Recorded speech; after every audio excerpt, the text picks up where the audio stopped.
Hello' everyone, আকৌ এটা packing video' লৈ আহিছোঁ আপোনালোকৰ ওচৰত।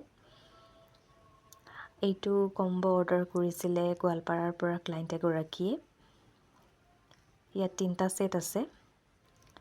ইয়াৰে জোনবেৰি ছেটটো চাবচোন, বিগ চাইজৰ হয়, খুবেই ধুনীয়া হয়। এডাল এইটো মাউণ্টাছ ষ্টাইল বুলি কয়। ওপৰৰ ফালে 2টা পেপা আছে। চিম্পল চেইনত লৈছে তেখেতে, কিছুমানে টাৰ্চেলতো লয়। আৰু এডাল গলপতা লৈছে মাল্টি কালাৰৰ। তেখেতে প্ৰথমবাৰ লৈছে বস্তুখিনি। কিছুমান অফাৰত খুব ধুনীয়া ধুনীয়া গহনা দি আছোঁ, আপোনালোকেও বুকিং কৰিব পাৰে।